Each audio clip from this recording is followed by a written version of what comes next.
중국은 몰락하고 있다. 불과 10여 년 전만 해도 중국은 세계 경제를 주도하는 강대국으로 떠오르고 있었다. 서방 국가들은 중국이 조만간 세계 최대 경제 국가가 될 것이라 예측하며 경계했다. 미국의 학자들과 전문가들 역시 중국이 경제 성장과 혁신을 통해 세계 패권을 차지할 것이라고 전망했다. 하지만 이러한 예상은 모두 빗나갔다. 그 이유는 바로 중국 공산당의 일당 독재와 최고 지도자 시진핑 주석의 정책 때문이다.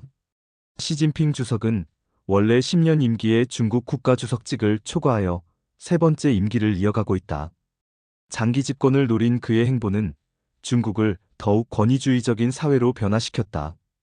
그의 통치는 철저한 중앙 집권화, 경제 통제 강화, 그리고 정치적 탄압을 특징으로 한다.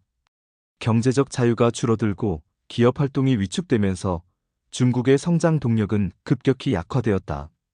중국의 경제 성장률은 과거 10%를 넘나들었지만 지금은 3에서 4% 수준으로 둔화되었다. 중국의 거대 도시들의 부동산 시장은 붕괴되고 있다.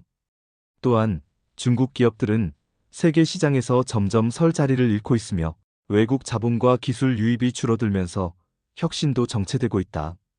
시진핑 주석의 강압적인 외교 정책은 국제사회에서 중국을 더욱 고립시키고 있다. 그는 홍콩에서 민주주의를 탄압하고 대만을 위협하며 신장과 티베트에서 인권을 침해하는 정책을 지속해왔다. 이러한 행보는 서방 국가들의 강한 반발을 불러일으켰고 미국과 유럽은 중국에 대한 견제를 강화하고 있다. 특히 미국에서는 시진핑 주석의 정책을 강하게 비판하며 중국을 압박하고 있다. 도널드 트럼프 대통령은 중국을 견제하는 정책을 펼치고 있으며 한국과 일본, 호주 등 주요 동맹국들도 중국의 팽창을 경계하고 있다. 결과적으로 중국은 과거처럼 경제적 이익을 바탕으로 국제사회에서 영향력을 행사하기 어려운 상황이 되었다.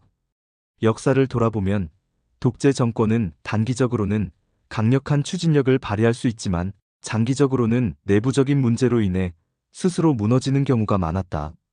중국도 예외는 아니다. 시진핑 주석은 자신의 측근들만을 중용하고 반대 의견을 차단하면서 중국 내부의 문제를 해결하기보다 전체 상황을 더욱 악화시키고 있다.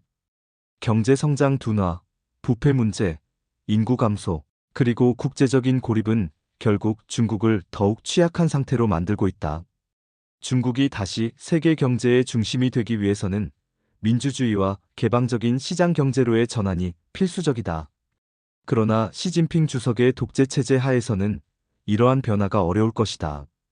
우리는 지금 중국의 미래가 불확실하며 중국 공산당의 폐쇄 체제와 시진핑 주석의 독재 정책이 중국을 몰락으로 이끌고 있다는 점을 분명히 인식해야 한다.